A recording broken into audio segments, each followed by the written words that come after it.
Welcome to Modern Anarchy, the podcast exploring sex, relationships, and liberation. I'm your host, Nicole.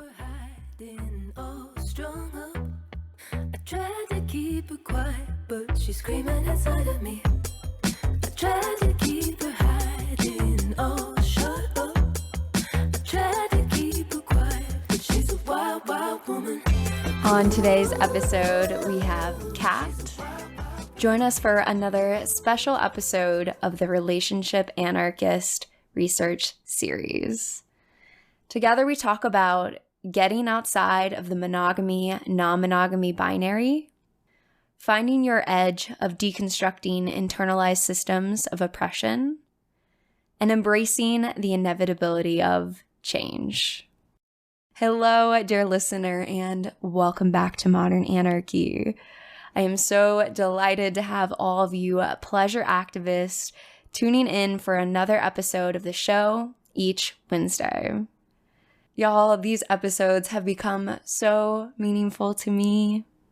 These two words, relationship, anarchy. Wow, I find so much community.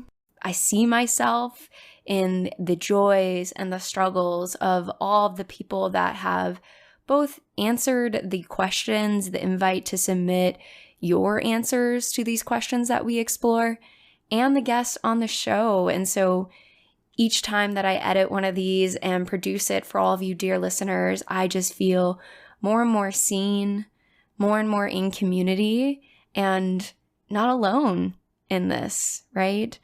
I know we move through the world with a lot of judgment and bias and discrimination for our various cultural practices and identities. And so this space where we can explore and build community here is so important.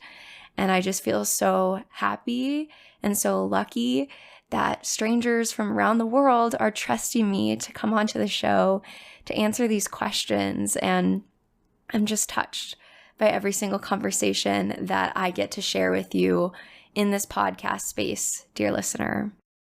If you want to answer the questions, the link is below. You can answer just the questions, or you can apply to have a conversation like Kat did today and join me through a Zoom interview where we would explore this one-on-one. And I hope you do. I'm having so much fun talking to you. I am so honored to be one of the people in this space that is contributing to the movement of relationship anarchy and really this deeper practice of love and community and talking about the politics of that. So thank you, dear listener, for joining me in this space and for sending this podcast to your friends and helping to spread the movement. All right, dear listener, if you are ready to liberate your pleasure, you can check out my offerings and resources at modernanarchypodcast.com, linked in the show notes below. I have been spending hours writing the first parts of my book that I'm going to release online for all of you because let's not put good information behind a paywall. Let's freely share this information. So I am currently working on writing the Grounding in Moments of Jealousy guide. And I am so excited to share that with you, dear listener, next month. I am working so hard, hours and hours of work on the website to be able to share this with you. And so because of that, I also want to say a big thank you to all of my Patreon supporters. You are supporting the long-term sustainability of the podcast, keeping this show free and accessible for all people. You are truly the reason why I am able to publish my book on my website and keep it free and accessible for all people. So thank you for contributing to that. Thank you for joining the community and for supporting this free sharing of information. All right, with that, dear listener, please know that I am sending you all of my love, and let's tune in to today's episode. So then the first question I like to ask each guest is, how would you introduce yourself to the listeners? Wow, what a loaded question. Yes, it is. That's why I like it. I like to think of myself as a compassionate empathetic, ever learning little bean. I have only been in this unlearning world for the last 6 years, and it's just been life-changing. I am vegan. I am sober and in recovery. I have relocated. I am exvangelical. I have done every flavor of non-monogamy. I've crashed and burned, and I've succeeded, and I feel like a regular old Joe Schmo just trying to figure it out. Yeah. I'm excited to talk to you. Sounds like we have a lot to unpack in the next hour. Yeah. Sure we do, yeah. Well, I know today we're going to be talking about relationship anarchy. And so I'm thinking I can start you off with the first question, which is, what is relationship anarchy? To me, I think it's just a way of doing what I think is best for me and giving the people in my life the opportunity to also see what could be best for them. It's not a prerequisite to be non-monogamous or to be some sort of all-knowing, benevolent relationship anarchist all the time. I think it's important to know just simply that there is space for more and to make that space as accessible as possible for the people in your world. So to me, giving the people in my life the space to just be genuine, be honest with me, with themselves, and hope that it's reciprocated and that I can also decide what I want, decide what I need, and genuinely not feel shame around it. Yeah, yeah. Two things were coming up for me. I hope we can get to a space where people feel it's not just about non-monogamy, right? It's so much bigger than that. And so I've been talking just about this paradigm of, so much of the frame of monogamy and non-monogamy puts our relationships into a binary, and how can we get outside of that binary view of the world of this or that to relationship anarchy.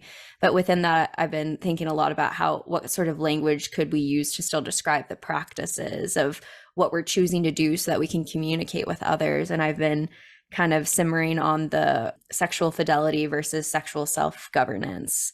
And just that, that being maybe more of a frame to talk about, because you could practice sexual fidelity in a dyad, multiple people, and I think we still need language to describe the practice of self-governance, of moving through the world with that sort of framework, and that compared to, the committedness of fidelity. And so I'm hoping we can kind of create space for everybody under that of, it's not about who you're fucking, you can do this or that. You're a part of the community that's challenging power structures, looking at deeper connection to community and mutual aid, and how can we change the world through that sort of collective power. So it's so much more than who you're fucking, and so I hope that resonates with people. And as you were talking about figuring out what you want and being able to name that, I'm just going, oh, what a mess that has been, feeling into that one. Like, oh, what do I want? How do I communicate this to people? How do I take up that space to say, this is actually what I want? And to do that with kindness and, gentleness for the people of how that impacts them. And, there's so many moving pieces to that one. Yes. Something that I resonated with first when I heard of relationship anarchy was that you can be monogamous. Right. And I was like, whoa, I can do what? My nesting partner and I have gone through, as I said, just about every flavor of non-monogamy. And just this past summer in 2023, decided to consciously, I suppose, de-escalate from being primary hierarchical. And first of all, it was a shit show, but I can't imagine having to do something like that with anybody else. Like it was made so possible by the fact that we have done just about every flavor of non-monogamy, including monopoly, which I'm sure you know that there is a lot of anti-monopoly conversation online. And I currently only have one partner. I would love another partner. I do enjoy dating from time to time, but I just value my own solitude so much. And I always have, and I think I always will. In allowing myself to be open to more, I'm also allowing myself to just be. And my partner is also okay with that, you Mm-hmm. know? So hearing that you can be monogamous in a relationship anarchy setting gave me the permission to just really see how much space there really is. Less of a binary of are you monogamous or non-monogamous, and more of it's just this big circle, and you can be, up here one day or down here another day, and it's still relationship anarchy. Yeah. The Matrix, right? Is it the blue pill or the red pill? I don't know. Which one is it? I think I've seen The Matrix maybe half a time. Okay. I'm trying to think of metaphors. There's the Plato's allegory of the cave, right? Where, Mhm. you're so dim to the light that when you come out, of the cave, it hurts and you've seen that enlightenment.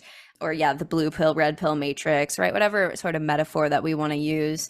I think that we have to name this world of stepping into relationship anarchy, taking that lens to the relationship escalator, taking the lens to the scripts, these prescriptive ways of being, and then sitting back and saying, okay, now that I know all of this, what do I want? Maybe it is one person and a lot of alone time. And that being a radically different experience than, okay, I'm, 25. I'm going to get married now. I'm going to have the white picket fence. I'm going to do this, and riding the escalator in a way that is never sort of critically looked at, right? And so some people sometimes use the word conscious monogamy, choosing it, trying to like kind of create language around this. I've tried everything under the sun, and this is what feels good for me. It wasn't this assumption, it's rather a choice. And so I hope we can also create more language for that experience, right? Of what it's been like for you specifically, right? To unpack all of that and choose this. Exactly. I think that it's also important to just say that if you want a white picket fence and 2 kids, That's you can beautiful. have that. Yeah. That's okay. And also all of this to say that I still don't know what I want. Oh, totally. You know what I mean? Like, This is today. there's something, I think I wrote this in my little application form to you, is that I'm like the king of faking it till I make it. And there's nuance to that. Like, I don't want people thinking that they have to just keep doing it and it's not working for them. Once you are able to dissect what your values are, and not why you're doing this, but why you want this, even if your values don't align with your feelings, that doesn't mean that it's not what you want. Oh, yeah. Yeah. Like, there were years for me where my values just did not align with my feelings. Totally. Day to day, I feel different, but also season to season, I'm just a different person. Sometimes I love being on the dating apps and getting my fill of that. Sometimes I just want to read 52 books in a year, you know? Mm-hmm. It's also nice having the ability to be so real and open with people under the label of relationship anarchy and tell them, I don't know what I want, but I'm happy to figure that out with you. Yeah. I Mm-hmm. don't know that I could have ever done that so easily or so transparently in just a typical mononormative setting. Mm-hmm. Yeah. Self-development, insight, right? And I'd be curious how you feel about this, the fake it till you make it, you know, I almost want to offer another frame of and you were starting to speak to it, of moving from our value system, right? This faking till you make, like the word faking as if we're lying or something, Yeah. compared to this, I have a value system. I know this value system, and I'm going to choose to act from that, even though I'm feeling the fear in my body, even though I'm feeling this or that, I'm going to act from my value system. Reminds me of like DBT therapy. And I think it might give us more of a like positive frame than the faking, which suggests we're lying versus, Sure. oh, I'm growing through choice, even though there is the discomfort. And for me, I mean, even just thinking back to my queerness, right? Like, I had values of being in that, but my body was reacting with fear, right, of the society and judgment towards myself. We call that internalized homophobia, right? And so a great example of that contrast of feeling your values, right? And still choosing to act from it. But that doesn't discredit the difficulty of this. And for me, I've just, was reflecting the other day just how in so many times I've practiced, sexual freedom and self-governance and looked at other people that are doing it and judged them and known that I'm on this journey, known that I want to do this, known that my value systems are here. And I would still look at them and be like, gross. And I just sit with that going like, you're trying to do why? And then I have to sit with the, oh yes, internalized mononormativity, like that is deep in my bones, just like internalized homophobia. And so I sit with that and those automatic thoughts and judgments and unpacking that and don't take them at face value for reality as much as I can't with internalized homophobia. So there's just so much in that process, I think, of dismantling the ways the systems have been internalized in us. Absolutely. Thank you for the reframe. Yeah. I want to speak to something you said about sitting with the discomfort. As someone who has been into yoga and powerlifting and gymnastics, I know that athletes understand finding your edge and knowing when to listen to how to push past that in a safe way, and also when to back down from that.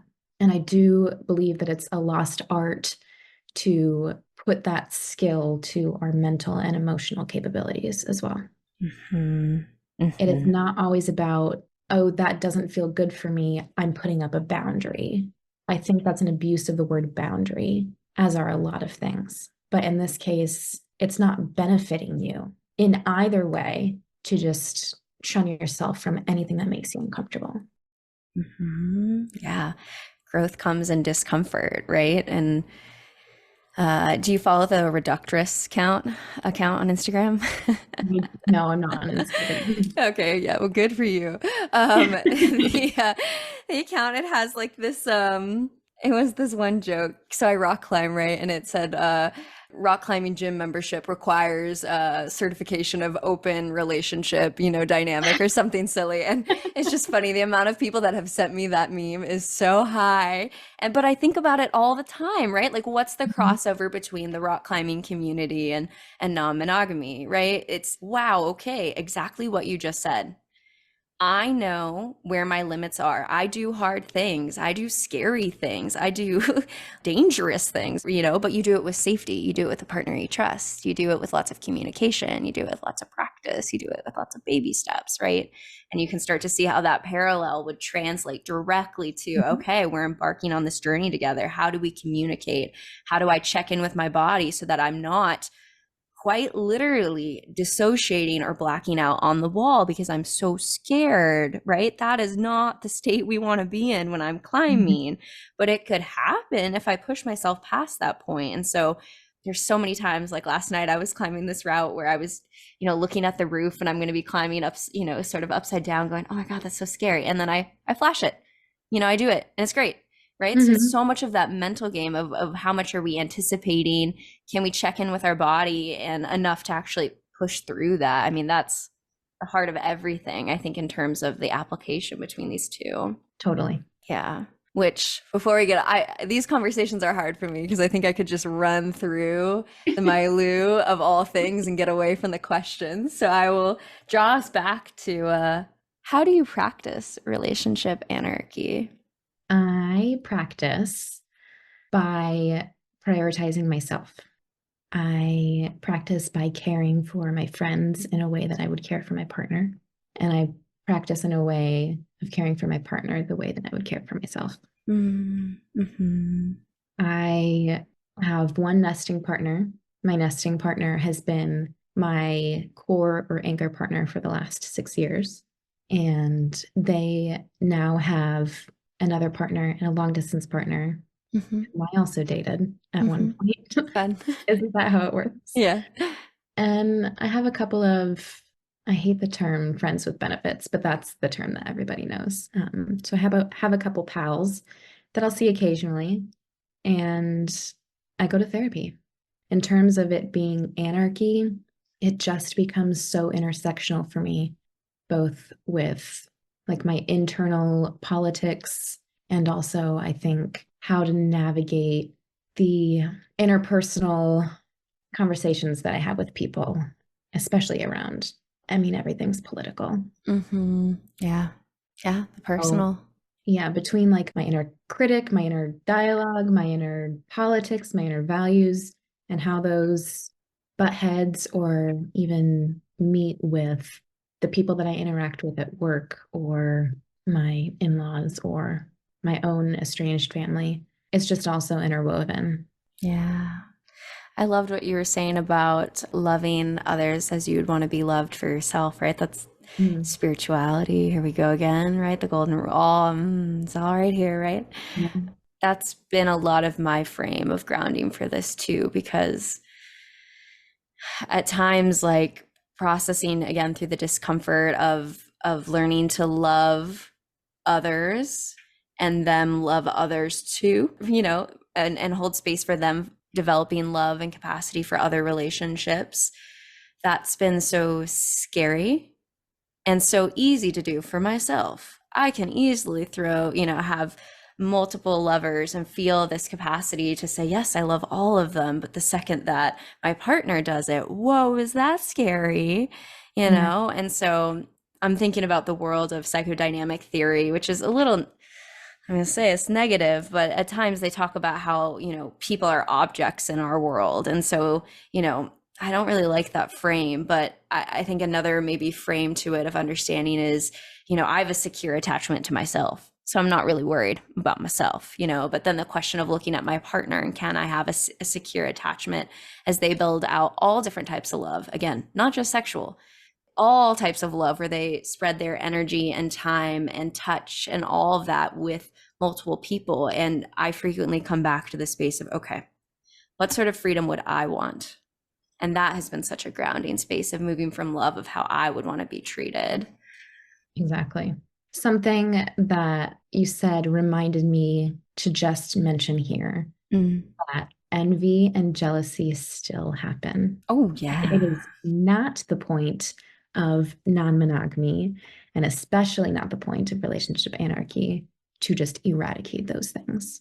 And I for sure thought that it was bullshit hearing time after time after time in the beginning of my journey that people still experience these things. And something about other people being objects in our world. Obviously, I don't love that verbiage either, I but it know. makes sense in that I think humans also believe that they're the exception to things. And like, oh, of course, everybody else can practice that. But for me, like, I don't want to experience jealousy, or I should be able to get past this, or, it's been years. I don't know why I still feel this occasionally when it comes up, or I didn't feel this last time. Why am I feeling it this time? Yeah. And hearing people say that feelings of jealousy or envy are just telling you little things about yourself, I thought that was absolute bullshit. Like absolute BS. And now that I'm able to live it, I realize that I am not the exception. And I'm not better than feeling my feelings. I'm not better than experiencing anything. Yeah. Yeah. Because these are, again, let's go back to the no strings attached, right? That doesn't happen. Okay, people. We form attachments, we form relationships, and so much, importance in those relationships. And so, yeah, it's scary at the potential loss of that. Of course, we're going to feel that. I feel like maybe this will resonate with you. What actually hits that changes though over time. There's so much classical conditioning in our culture of if they do this, then it means they're leaving them. Let's just talk about the frame of God, Tumblr, back in the day. God. If you fall in love with a second person, leave the first, because that means you never really loved the first. Yep. Yeah. It's just like, okay, so we have all been classically conditioned to hear, oh, I love this other person. Oh no, they don't love, oh no, oh no. So for Mhm. me, it's been a stretching of, okay, maybe not that thing doesn't hit me anymore, but it's something else, it's something else. And then unpacking that and getting curious about where is that coming from, right? What sort of, grounding do I need to feel secure in our dynamic again? I'm curious if that resonates for you. It does. And I'm not sure why, but this reminded me of early on in my non-monogamy journey, my partner would use, or the analogies that, parents have multiple children and Yeah. love one more than the other, Yeah. and similar analogies, and they just never stuck with me. And I think in part that's because those terms can't be universal for everybody. Maybe my parents' partners loved all of his siblings the same, but that wasn't the case for me. Right. That wasn't the Exactly. case for me and my 4 siblings. And it was very obvious, and it still is very obvious to this day. That just did not resonate with me. Yeah. I was watching Gilmore Girls. Mm-hmm. Who among us hasn't? And there was this episode where Lorelai struggled with Rory having a boyfriend because that meant that she wasn't going to be Lorelai's best friend anymore. And also just like the maternal feeling of I have to let go. That resonated with me more than the sibling analogy, more than I like apples, more than I like oranges. I can't compare them. It was I have to let go. And I'm not going to lose Vinny, even if I am losing some of the energy.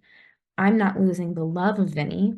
I'm just losing some of the energy that was given to me, but it's still not mine. Right. So yeah, I don't know why that was such a profound moment for me, but it might be because I feel more maternal love than I do romantic love. And it just clicked for me that Vinny's not leaving me. Yeah. There is such innate panic when you've been raised in a mononormative society, Right. that when your partner, even if your partner already has a second partner and they're now dating a third one, that can still come up. Yeah. It's wild. You wouldn't think it would, but boy, howdy, does it. Yeah. Yeah. For me, I just realized that, Rory was doing what she wanted and what was right for her. And it was just so silly. It was so silly the way Lorelai was acting. And I was like, I am being a bad mom partner right now. Yeah. Yeah. Takes a lot of internal work to reframe that, right? Of, wow, my partner is following what's bringing them joy, and I'm excited for them, even if that means I have to let go a little bit and remember that that love was freely given to me, not mine to own or possess. I don't own or possess them. That was something they were freely giving to me. And so I let go of that for them to live out their life to the best of their capacities. And we would only hope that we would be given that same freedom, I think, pending the drug that is new relationship energy, and hoping that our partners aren't just getting lost in that psychedelic trip. And so we like to hope that we're traveling in this journey with people who've kind of rode that ride a few times to not get too high and lost off of that track. But apart from that, right, to hope that, yes, like I always tell my partners, like, I hope that at the end of our lives, if we're lucky enough to live to that point, that I can look at you and say, we lived everything we wanted to. We supported one another in exploring everything to our heart's content, and that I was there along with you for the ride. Yeah.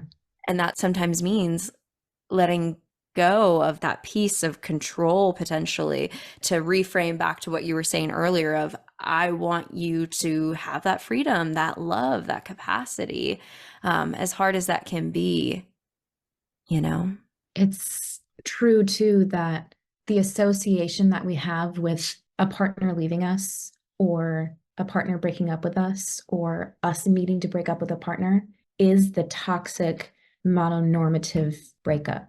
Yeah. Where you lose friends, you can't go to your favorite restaurant anymore. You think about moving cities so that you don't have to run into them. You delete each other on social media. Like, there's so many layers to the typical monogamous breakup that obviously is a fear. And that fear is largely unaddressed. And it just doesn't have to be that way, No. especially within relationship anarchy, where you can just have those open conversations Mm-hmm. and then decide what works for you. Because maybe what works for you is something that could work for your partner too. Mm-hmm. And it doesn't have to be what it has been this whole time, Right. or nothing. Like those are not the only I options. know. Isn't it wild? It's hard for people to wrap their mind around that I know. it doesn't have to be one or the other. Mm-mm. I know. Yeah, I think that's a reflection of larger systems, right? Of we're so individualized, so away from the community that, yeah, you just, out, I'm done, goodbye, never see you again.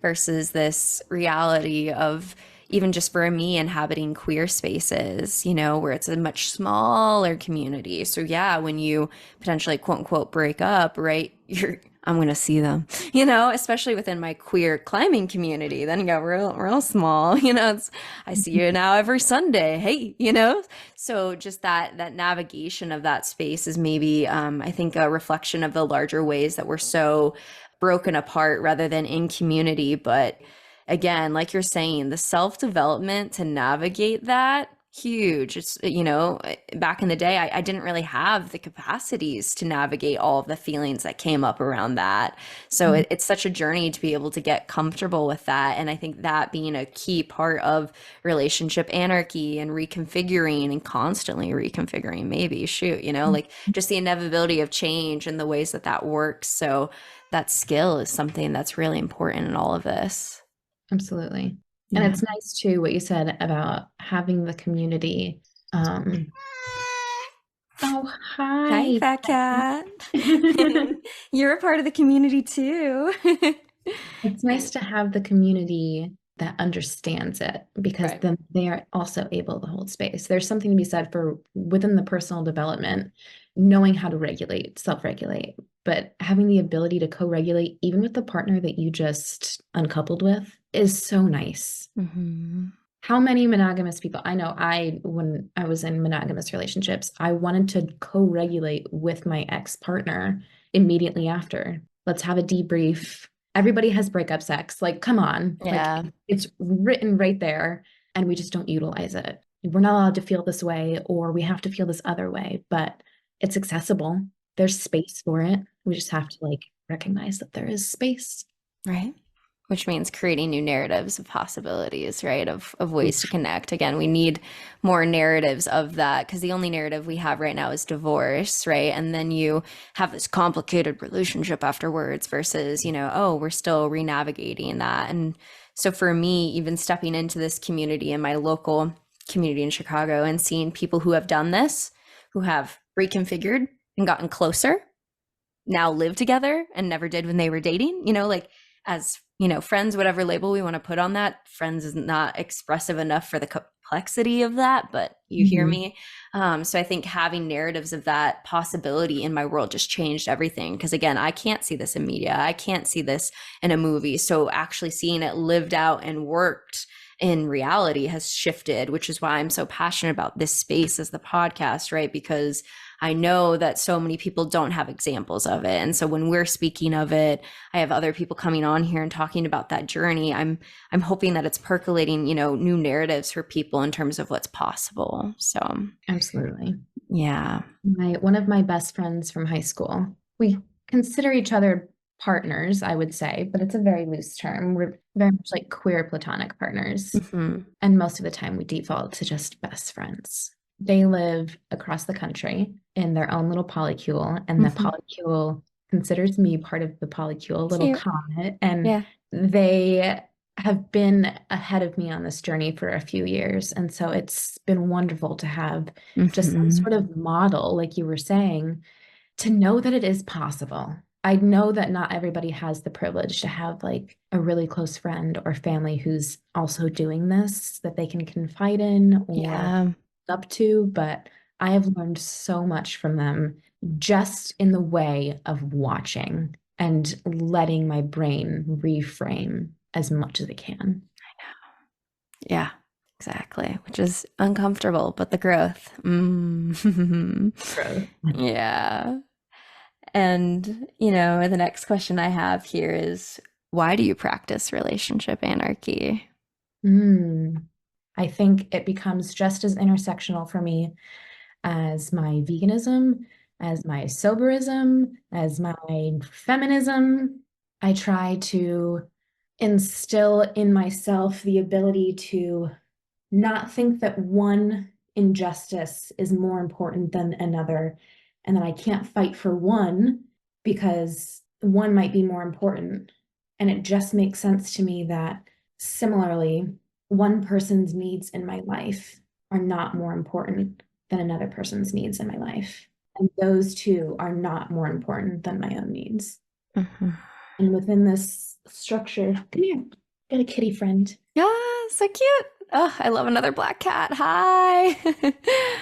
And within this structure, it just allows me not just the ability to mess up, but the ability to constantly be learning about ways that I can just do better, ways that I can show up, ways that I can still get it wrong and both hold myself accountable, hold others accountable, ask others to hold me accountable in both small and big ways. Mostly, I just have been fighting for injustices as, ableism, racism, feminism for so long, and trying to also fight my feelings to be in line with those values, that it just makes sense to me that I would want my relationships with other people, romantic, sexual, familial, however, to be given the same amount of space as the other. Yeah, which almost makes me want to pop directly into the next question of how does relationship anarchy impact your practice of intimacy? I feel like I'm kind of catching how those two could be really related. I think that it's allowed me to become more intimate with myself. I think it's very easy sometimes to be intimate with someone else, even if it's not, peak intimacy. And then to get home and want to either numb myself from feeling whatever I felt, or to ignore the fact that I'm not able to experience that with other people, or the list could go on. But to be able to feel intimate with myself in a way that I've had to unlearn just dumping all of my feelings or my emotions specifically onto just one partner, as I would in a, typical monogamous relationship, and hold them responsible for them. I can't share everything anymore with my partner. And that feels weird to say, but I also don't want to share everything with my partner. Not because they can't handle it or because I don't trust them with it, but because it's not their fucking responsibility. Even still, when, they do something that I don't feel great about, if it's not infringing on my boundaries or my values, it's my responsibility to take care of that. And so just in that work itself, it's allowed me to be more intimate with myself, which in turn then has allowed me to be more intimate with other people. Right. In the early stages of non-monogamy, it was hard for me to be intimate with other people because I felt like I was emotionally cheating on my partner. I know that feeling. Which just wasn't the case. Like, I we know. allowed each other. Not Oh, it even like hurts. allowing is the word, because allowing makes me feel like either of us are property, but we gave each other the permission to do Yeah. it. And even still, I felt I can't share XYZ with a new person because I've shared that with Vinny, or I share this part of me with Vinny. And again, that's just not the case. That's where I come back to the internalized mononormativity, right? I know I have the freedom. I know we're on the same page, and I still feel like I'm doing something wrong. And I always feel like I'm doing something wrong. yeah, well, that's Sky Daddy. That's the, yeah, exactly. Which, leads into the next question of the difficulties, right? What are the difficulties of relationship anarchy? I think we're already hitting on some of them, of just, unpacking that internalized mononormativity bias that is so deeply laden in ways that are frankly outside of our control as fish in the water of this world, like other forms of oppression, right? Where we can't shy away from that internalized piece of blank oppression, right? We have to be able to sit with it, get critical about it, and quite literally shovel it out, but you can't deny the fact that it's in there because of the systems we live in. Yes. Can you ask me the original question again? Yeah. What are some of the difficulties that you've experienced with relationship anarchy? My relationship anarchy in particular has been tough in that my nesting partner and I were primaries 5+ years. We also were not on the same page as each other when we were de-escalating, Mm, in that my partner thought that we had been in a process of de-escalating when we had the official conversation. To me, it was something that we had just talked about doing. ah, Okay. And then we had the conversation. And it wasn't a conversation of, how do we make this happen? Can we work towards this? It was a conversation of, here is my other partner, and we are no longer primaries, you and I. And that was really, really hard. And I think that would have been hard for anybody. sure. But it was particularly hard because not just were we primaries, but we own a home together. Yeah. And we've also been through so much together that it suddenly felt like I lost all of the knowledge and the tools that I had built in remembering that it's not about equality, it's about equity. And suddenly I was like, we own a home together. We have 3 baby cats together. Yeah. We share a car. How Yeah. is this going to work? Yeah. This was a 5-year plan for me. Like Right. Yeah. I certainly wasn't expecting for it to happen this summer or this soon with you in this new relationship. And how do I navigate this? And it very much, I mean, it took time, but it mostly came down to, we got a relationship coach Mm, who has been wonderful, and having regular check-ins about, we would use the relationship anarchy smorgasbord sure. and just talk very openly about where we were, what we wanted, both in the moment and what we wanted long term, because those Hmm. are 2 very different things. Yep.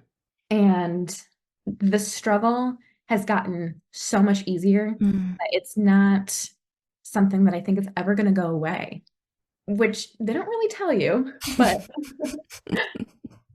makes sense.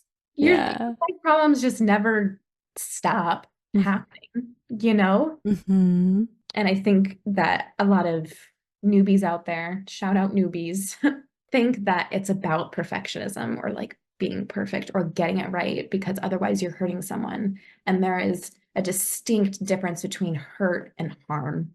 And just remember that if you are not harming someone, you can still hurt them, but you're Mhm. not harming them, you know? Mhm. It's not gonna be perfect. No, it's gonna be real messy. It's gonna be real messy. Even monogamous relationships are messy. Sure. Friendships are messy. Familial relationships are messy. We're just putting this on a pedestal because society has told us that we have to prioritize romantic relationships. And to society, romantic and sexual are synonymous, which also is just not the case. It's just not the case. Mhm. So the struggle is ongoing, but it's nothing compared to what I would have thought it would be 5 years ago if you told me where it would be now, because of the work that I've done. Mhm. Yeah, I'm just hearing this change is the only constant, right? How many times do I have to have that lesson hit me in the face? Mhm. Again and again and again and again. God damn it. And Just got to let go, baby. I know, but I want to know where I'm moving, where am I going? Do I have security? But yeah, it's a hard space. I guess I'm just thinking about like in the beginnings of my journey, even in the space of relationship anarchy, finding someone who I felt like I was, wow, I'm going to spend my whole life with this person. We're going to live relationship anarchy out, and we have this freedom. It's so gorgeous and beautiful, and just the ways that attraction to that person shifted and morphed into different levels of love that are way different than when I started at. And then to find someone new in my world where it's bringing up a lot of those same feelings of joy and wanting to build this whole world with them now too. And I have this sort of feeling now of, oh, this is now. I don't know where I'll be in a year with them. I thought I was going to be at this place at this other person, which almost makes me try to be more present with it now of I'm feeling so much joy right here, right now. I don't know what's going to happen in a month.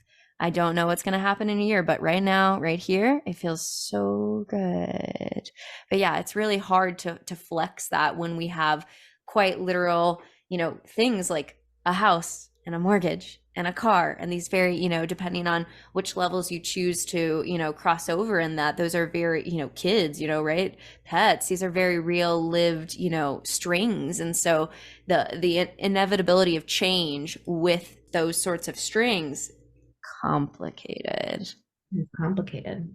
It's complicated in both practice and in theory, especially when it comes to noting the privileges of each dynamic.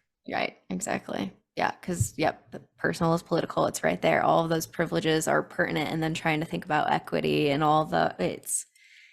yeah, Yeah. yeah.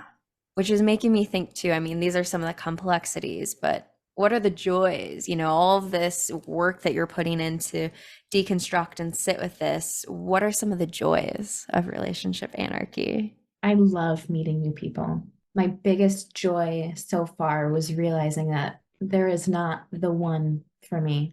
When I finally accepted that, as opposed to just hearing it or knowing it, when my body finally registered that there is not the one for me, it allowed me to see people in relation to me, not who they can be for me. And thinking that there could be the one for me, or even in a serial monogamy way, like, oh, he wasn't the one for me. I thought he was, but the one is still out there. And releasing that thought, it's just given me so much more freedom to see people. Yeah. And let people change themselves. I have accepted that I am going to be me, but I'm going to be so many different versions of me by the time I die. Oh, yeah. And I want the people in my life to have that freedom. Mm-hmm. And I don't want to be responsible for boxing them in, right? Into what they can be for me, what they can do for me, how they can show up for me. It's just not fair. And it doesn't do someone's spirit any justice. Right.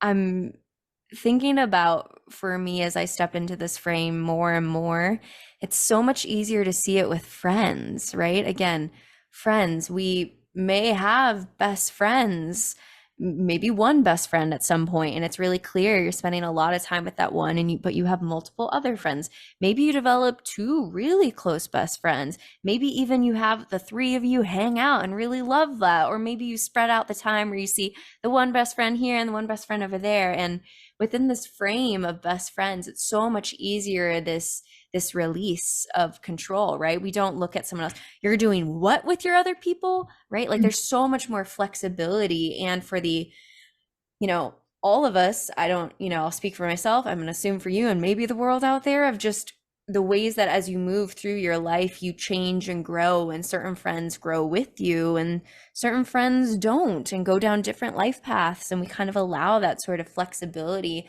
much easier, right? And I think it comes back again to like the strings of, did you, get the house together and all that stuff. It's much harder than, we don't typically do that with quote unquote friends, but there's so much more flexibility for that model of love and what that model of love. And then I start to think about purity culture scripts of what it means to have sex with people and all of that, and how that plays into our desire to control, right? And all of that. But again, when it comes back to friends, we have such an easy model relatively of the flexibility and the ways that we change and grow and who resonates with us and how that changes over time. And so I continue to try and flex into that space, which again, it sounds radical to say, oh, it's not the one. I'm not looking for the one. I'm looking who resonates with me now and continues to resonate with me. And I don't know who that's going to be. Mm-hmm. Yeah, I love that. I love that, especially because for me, friendships have become so much more important to me. The frame, it changes everything, right? Even just hear, oh, they're just a friend. Right. That's so demoting. And that's so unfair to everything that you've built with that person. You know what I mean? Yes. Regardless of the level of intimacy or how long you've been friends, hearing, oh, they're just a friend, it's just in the words. Yeah. Yeah. That's why I'm always talking about that frame of the, oh, I'm single, as if you have no other meaningful relationships in your life, right? And Right. then how that does quite literally your existential frame to your narrative. It shapes your whole reality.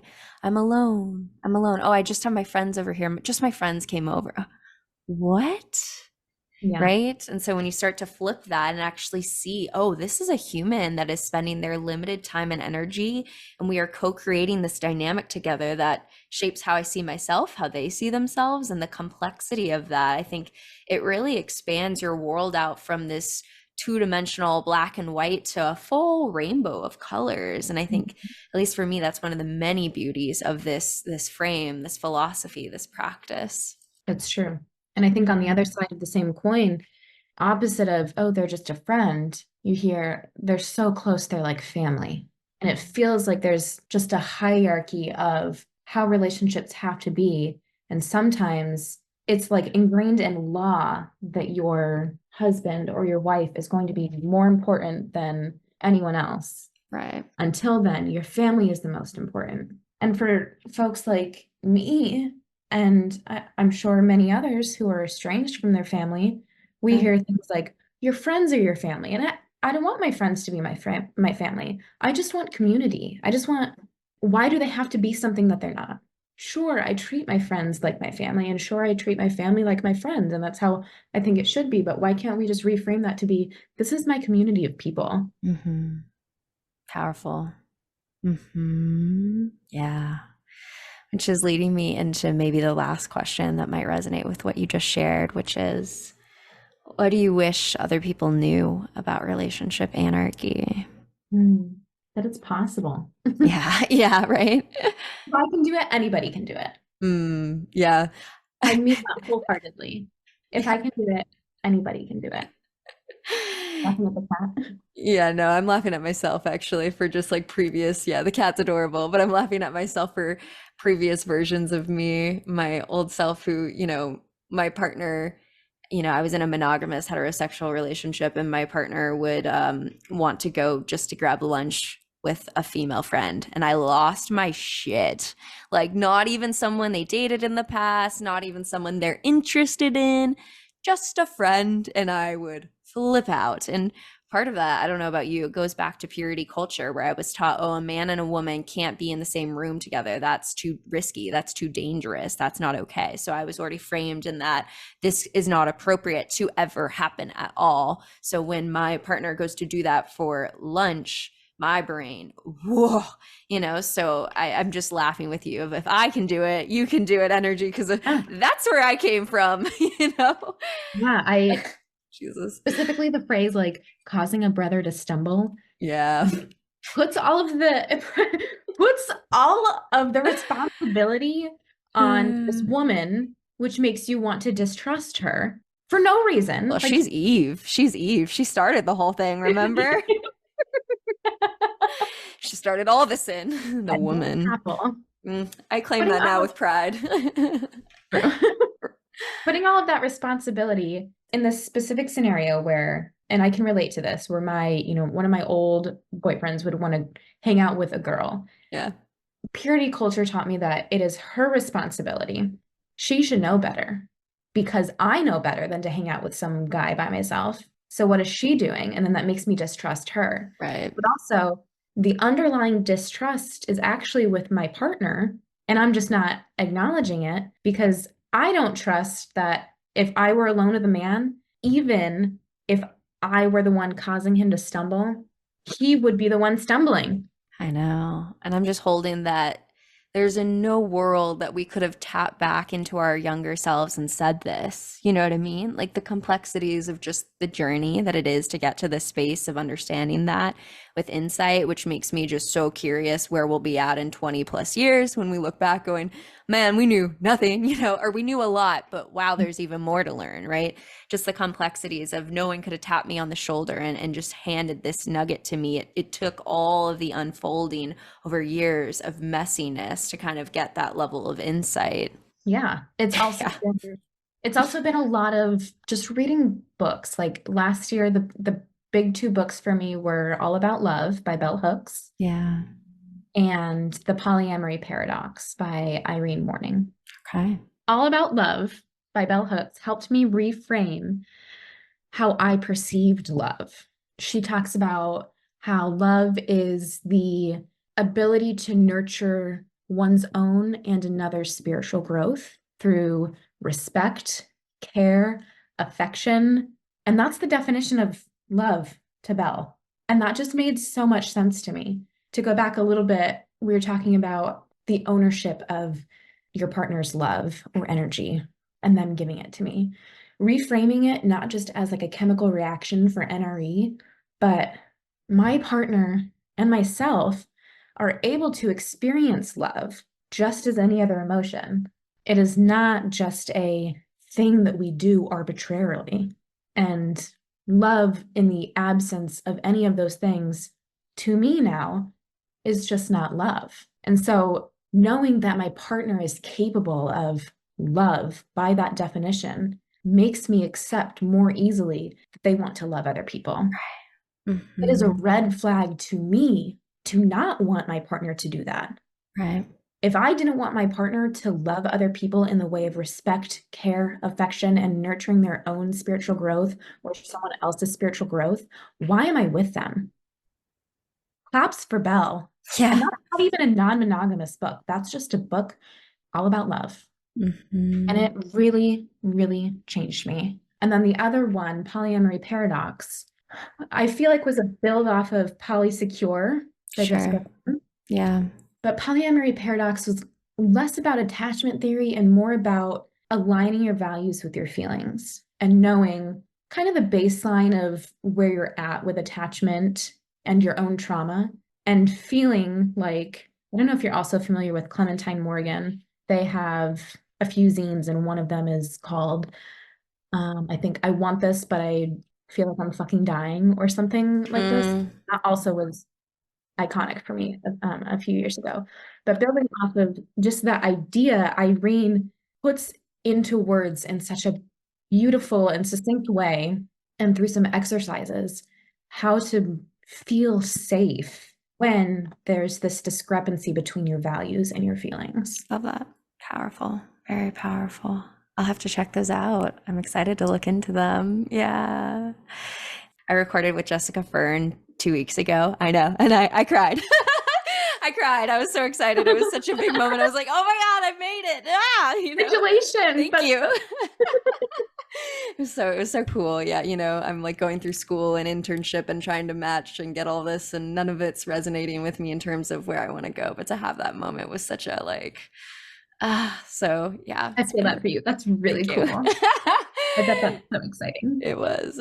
Yeah. It was a good conversation. But yeah, I want to hold some space too as we come towards the end of our time today. We've talked about so many good things, and I think there's so much grief at the end of these conversations that I've been recording with Relationship Anarchist, because I know that I could talk to you for hours. I know that I could bring you into my community and have so much fun, even connecting with you deeper. So there's definitely a beauty of these and such a loss at the same time. And so I want to just hold space in case there's anything else that you wanted to share with the listeners. Otherwise, I could guide us towards our closing question.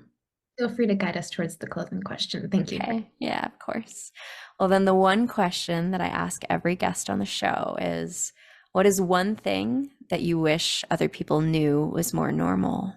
I wish people knew that grief exists outside of death. I have experienced so much loss and so much grief in the last year. And some of those instances were because of losing a loved one. And some of those instances were because of a 4-year breakup. Some of those instances were because of a de-escalation. And it's interesting to see how your body can react differently when there's no prescribed way to feel grief. And knowing that I can feel more triggered or more depressed in one of those instances than the other. And that's not the societal recommendation, is that I should feel stronger about one of these than the other, or that I shouldn't feel that way at all, especially when it comes to non-monogamy. You're still allowed to feel grief over a breakup, even if you are still experiencing other wonderful relationships. Yeah. And they can impact you in any number of ways. But we could also talk about grief and death in another podcast if you'd like. Yeah, exactly. Yeah. I'm in literally a class on loss of mourning right now. So you're just pinpointing all of that for me. So I'm thinking about that, and yes, the pain of one relationship and the joy of the other at the same time. And I think even a good example of this from my class was thinking about people who decide to have children, right? There is the joy of this new life that you're bringing into the world, and also the grief of the loss of the self that existed without this previously, right? You now have this beautiful thing, but you've also lost the alone time, the individual, the dyad that you might have been in, right? All of that, it comes with that yes and. Graduating from my program, I'm gonna be so excited, but also so sad to leave behind this chapter and these people. And so the yes and of that, and hopefully through that holding of the yes and not just the pain and not just the pleasure, I hope we can reach a fullness to life, to look the pain in the face and see it for what it is, and feel the pleasure through the yes and to it, rather than the one or the other. Exactly. I'm really excited to see in the next, 20 or so years, not just where the script for monogamy and amatonormativity take us, but also like the script for everything to just be on a spectrum. Yeah. For everything to be allowed to have nuance. Yeah. I'm really excited to see that. Me too. Well, it's such a joy to have you on the podcast today. Thank you for joining us. Thank you so much. If you enjoyed today's episode, then leave us a 5-star review wherever you listen to your podcast, and head on over to modernanarchypodcast.com to get resources and learn more about all the things we talked about on today's episode. I want to thank you for tuning in, and I will see you all next week.